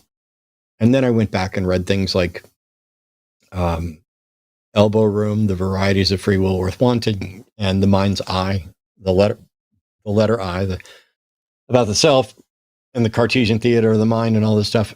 And there were really interesting thoughts from a modern philosopher that I was fortunate enough to be able to exchange a couple of emails with. We never actually met in person, but we did exchange a couple of emails specifically about free will and whether or not Sam Harris is a compatibilist who doesn't know it. He's a Zionist and he does know it, but there are so many interesting curiosities. If you get some time, maybe I'll put together a list of some YouTube channels that I enjoy that have nothing to do with any of this directly. I watch some math content. Mind Your Decisions. Presh Telwalker. I think he does great stuff. Here's a little math puzzle. There's some of them are logic puzzles. Some of them are math puzzles. Some of them are kind of lateral thinking puzzles. There's that. Mind Your Decisions. There's a number of kind of educational things. I'll watch music stuff. I watch tons like Rick Beato and a number of different musicians because I'd love to know more, even though I'm never going to be great at music theory. These are the things that I watch. And I don't just do it to take my mind off all the God discussions. I find things in each of those. As I'm out exploring the world as an obsessive learner, and I find this thing over here, I don't become an expert in it. I don't have the time or the patience to become an expert in 50,000 subjects. But I get something significant out of it. And then, because there are analogous issues within religion and everything else, I can come up with an example. I highly recommend that everybody do that and do it more often. Because while Andrew is not the example that I would want to use, I know that you guys have seen every one of the hosts and co-hosts on the network sitting here coming up with a new way to try to explain something to someone. Oh, okay, my old example didn't register. Let me, I don't want to use an analogy like that. Let me see if I can come up with an analogy. They're never going to be perfect. That's why they're analogies and not digitals. But, and that's actually the wrong notation. But it is absolutely the wrong notation. But at least it still made sense. It did actually. It worked as an analogy.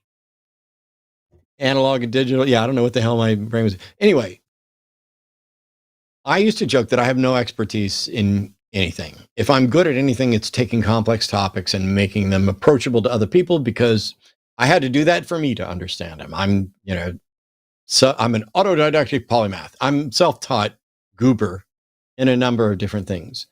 And my brain loves to think about stuff and loves puzzles. Like, I'm pretty sure when we're done here, we're probably going to go downstairs. Paul, you watch Only Connect? I don't. Oh, you're going to. Okay, perfect. But things like Only Connect, things like puzzles like that, games magazines, like I've been a subscriber and reader and worker of games magazines. I mentioned it several times. These are crosswords, logic puzzles, contests, all kinds of stuff. And there's original puzzles in there created by people. I can't even tell you what this one is. I haven't done it. Doing stuff like that to not only try to keep your mind agile is great for just your daily life. But if you ever want to have difficult conversations, you might need to move the entire conversation away from the subject at hand to a meta level. Like, if we found a body, what would we list? What would we list as potential candidate explanations for the body? That gets you to null hypothesis, burden of proof, what counts as a candidate explanation, plausibility, when and where the burden of proof should be applied, and at what point do we have sufficient evidence to reach a conclusion, and when must we just become comfortable with saying, I don't know? The more ready examples that you have or can reach because you heard a story once, or you saw this thing once, or you watched this cool video, you're not just teaching people, I'm an atheist who doesn't like God and doesn't like, and I think the Bible's bullshit and theists are ridiculous and this is all just irrational. But you're showing that you actually put some effort into it and you like to think and you like to strive to think clearly. Why is it? I'm going to beat up on Andrew one more time, just as my final note for today. Sorry. I guarantee you, if you put me and Andrew in a room at tables with 100 logic puzzles, I would finish all of them. Maybe before he got one done, but at least before he got half of them done. That doesn't mean I'm better at life. It means I'm probably better at logic. Doesn't mean I'm right about a God. It doesn't mean I'm more moral. It doesn't mean I'm more valuable. Andrew, despite my thoughts about him, is absolutely, as a human, just as valuable as me or any other human. Like, I despise talking to him, and yet defend his rights to say and be as absurd as he wants, and would defend his civil rights, defend him with regard to due process and legal stuff, and defend his life if someone were attacking him. I'd stand up next to him, even getting my ass kicked, trying to make sure that somebody wasn't being oppressed or marginalized in that sense. And I know that people aren't going to find an easy way to square that with the fact that I just repeatedly called him an idiot. And part of that is because I'm still optimistic that if it's for real, nobody has to stay stupid. This isn't an IQ thing. It's not a knowledge thing. It is, at some point, somebody failed to make a connection that allows Andrew to say, hey, here's how I would be able to tell if I was right if this were the case. There's this sort of backing away intentional stance, the theory of mind of let me put myself in somebody else's shoes in this hypothetical sense and say, if this were the scenario, how would we know the difference? He wasn't given those tools. And we're trying to do it here a little bit, but because he wasn't given the tools and that initial connection doesn't seem to have been made, we might be stuck. Still haven't banned him, although I think I did at one point, but the thing is, I appreciate the folks who tune into the show, who do the show, who call the show, who try to have good conversations. We're going to keep doing it. We're going to make some changes. We're going to change schedules, times, whatever we're going to do. We're going to make changes. But this is all about learning and doing everything we can to be less wrong. I'm convinced that theists are almost certainly wrong. And at a minimum, I'm convinced that none of them have been able to come close to demonstrating that they are right about theism. If I'm wrong, and hundreds of millions of people right now are correct, and they all have a rational justification, it should be trivial for them to show up and present a logically valid and sound evidence-based argument for their position that makes us look as silly in our skepticism as Andrew looks in his assertions. And it would be especially easy if God would get off his lazy fucking ass and do it himself.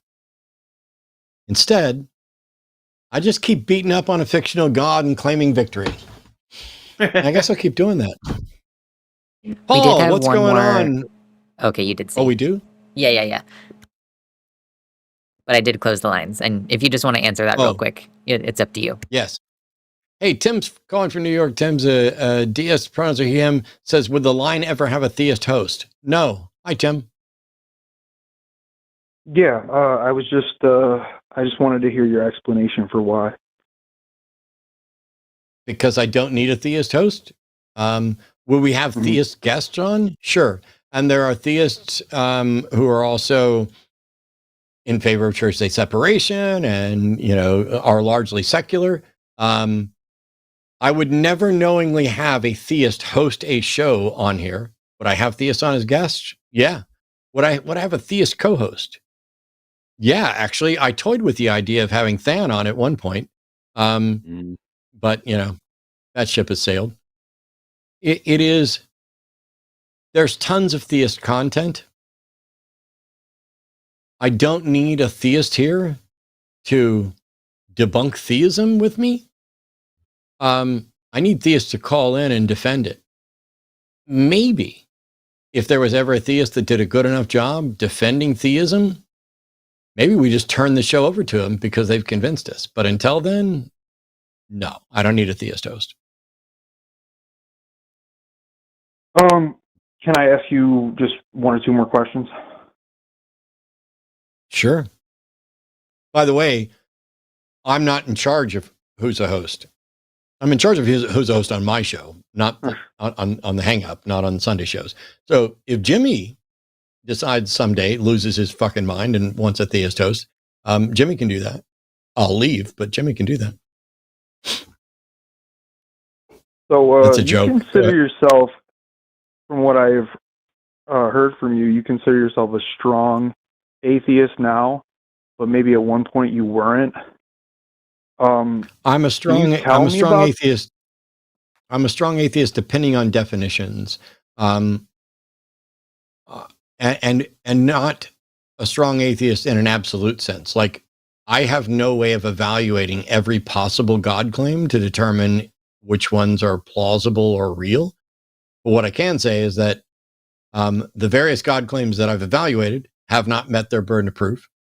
The various high-end conceptual God things like the God of classical theism, which would take care of, I don't know how many billions of potential gods, are fundamentally untenable. And until somebody demonstrates some way to test and identify the supernatural, there's no reason to think anything supernatural exists. So every God that has a supernatural component, which I would probably say is all or nearly all of them, can be by default dismissed as that doesn't exist until we have such reason.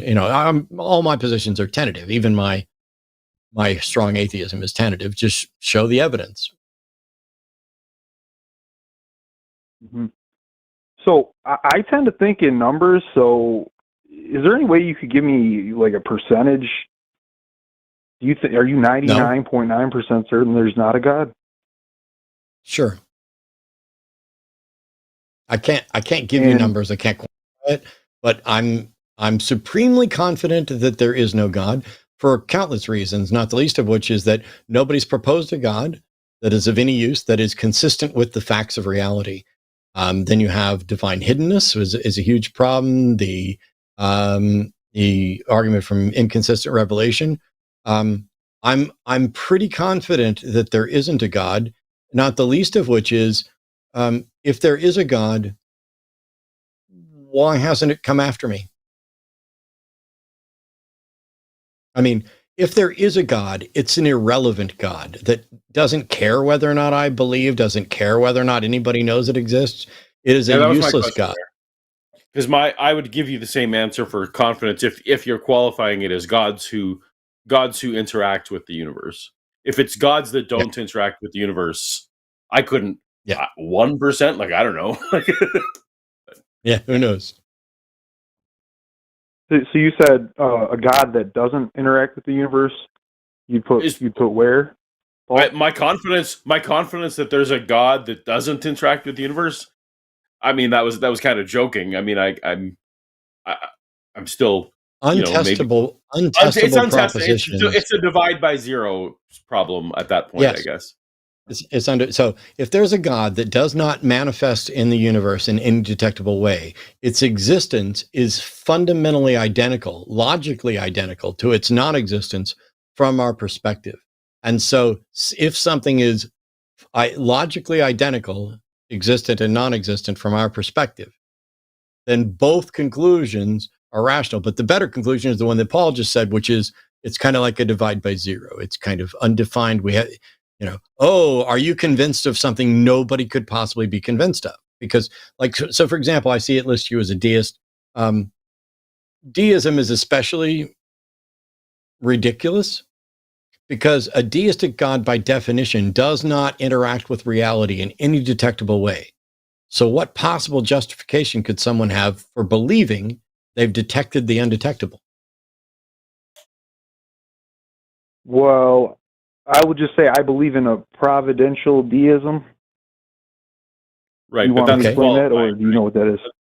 Well, it doesn't matter because that's a qualifier, right? So you understand that that's not what we were talking about.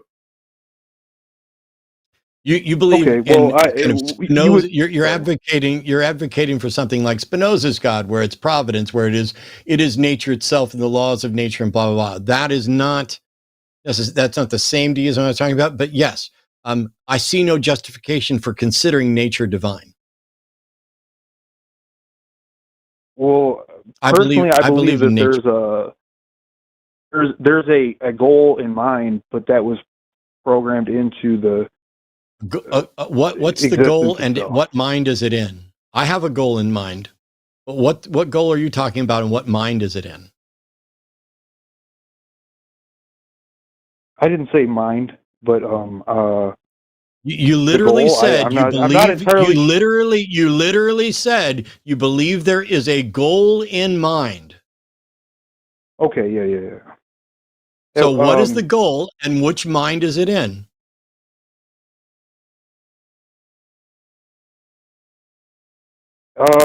I guess the mind of God. What's the goal, and which mind is it in? I'm not sure what the goal is. So you think there's a goal, but you don't know what it is. And that goal is in the mind of God, which you think is the providential laws of nature.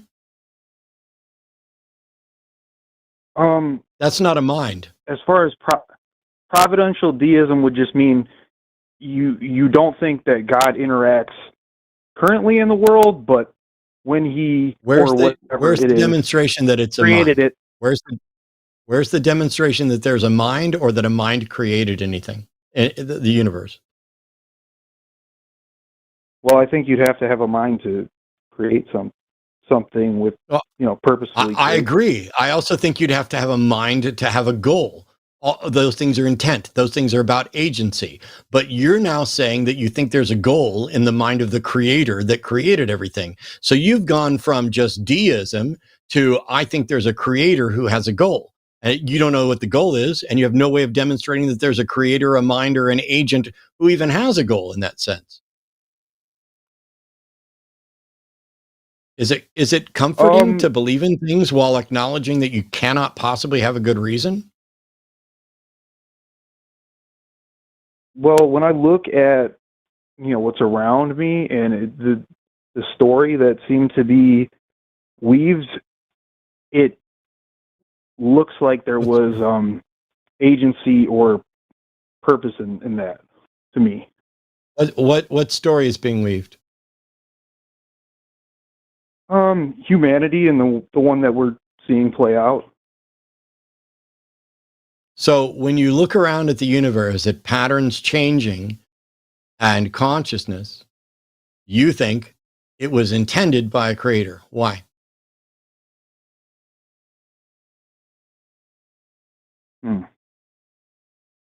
Because the story of what we're seeing. I mean, that could just be a manifestation of my brain, of course. Okay. How do we tell the difference between it just being a manifest? How do you tell the difference between it's just a manifestation of your brain and you're actually correct in what your conclusion is? I feel like I asked this exact same question earlier. If you think that there's a creator with a goal and you're right, and you think that there's a creator with a goal and you're wrong, how do we tell the difference between those two scenarios? How do we tell the difference between? How would we tell that? I don't know. Okay. I mean, then I don't why know, do you believe something? Why do you believe something if you can't tell the difference? If I were to say, so look, here's the thing. This is my wallet. There's at least one $100 bill in my wallet. I don't know how many more there are.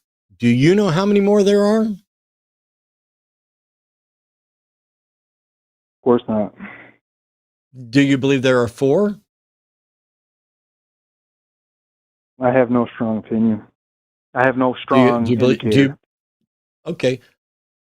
Why on earth are you unwilling to make a declaration of which one you think is most likely? Is it because you have no way of telling how many there are?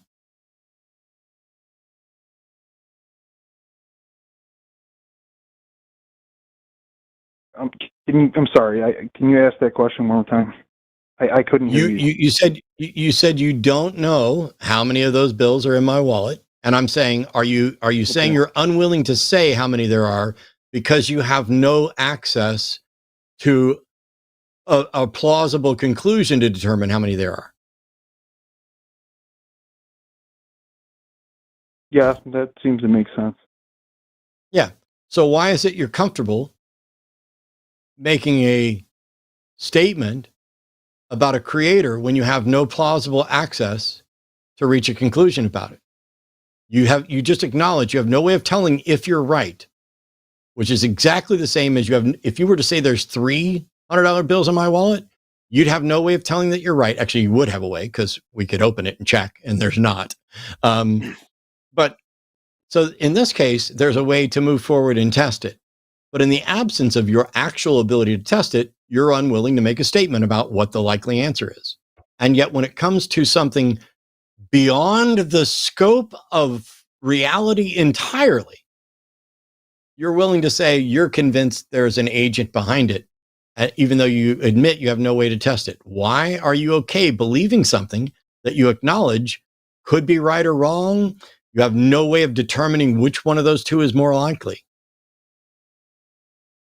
Well, I'm not convinced, although, like you said, I believe. That's literally what it means to say I think believe. that my belief. sorry. No.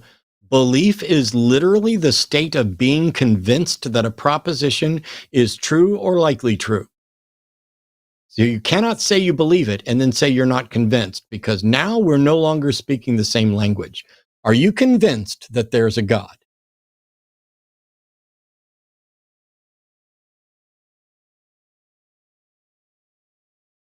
Man, I disagree because there are levels of you cannot sure disagree you with like a fucking question. Sure. How do you disagree with a fucking question? You cannot disagree with a question in the same way that you don't seem to know that belief. To you what I think? Would you? No. You can't explain shit because you don't know that belief means you're convinced. And when I ask you about it, you say you disagree. How can you disagree? Does I believe mean I am convinced? I feel like you're not going to take any answer, but yes. I would have taken no. I would have thought you were ridiculous, but I would take a no. Either saying I believe X is functionally equivalent to I am convinced X is true or likely true, or it's not. Do you think those two are functionally equivalent? If I'm convinced someone committed a crime, that doesn't mean I'm 52% sure. I can't convict him on 52%. I didn't say anything about a number, Tim. If you're convinced that somebody committed a crime, is that the same as saying you believe that person committed the crime? Yes or no? I think that's a stronger statement to be convinced. That's my opinion. You can be mad at me, but that's what I feel. You see, here we go. I'm not going to be mad at you. It's useless to be mad at you. You are dishonest. You refuse to actually address it honestly. The fact of the matter is, if somebody says, I'm convinced this person committed a crime, and somebody else standing next to him saying, I believe they convinced the crime, they are functionally making the same statement from an epistemic declarative statement. It merely means I am convinced that this proposition is likely true. And that's exactly what it means for belief. And it doesn't matter if you think one of them is stop. It doesn't matter if you personally think one of them is a stronger statement than the other. That's like saying one of them means I really, really, really believe. Well, I don't give a fuck because you either believe or you don't. I didn't ask how strongly you were. I didn't ask if you were sure. I didn't ask if you knew. I asked if saying I'm convinced of X is the same as I believe X, and you would not do it. Because the second you acknowledge the truth of that, you have to then go back to when you said believe and then denied that you were convinced that you were wrong. The reality is, are you convinced there's a God? No, I'm not convinced. Do you believe there's a God? I do. Then you are irrational and I'm done wasting my time here. All right. Have a great night. Have a bad night, but have a better tomorrow. All right. I don't need to get into pedantics of esoteric versions of definitions just so you can avoid the fact that you think there is a God that you have no ability to know anything about, no ability to test, and that God's existence and non-existence are functionally equivalent and untestable, unfalsifiable. It's silly. And if you're going to go so far as deny that, saying you're not convinced that a God exists, but you believe that a God exists, you're like one of those people who think that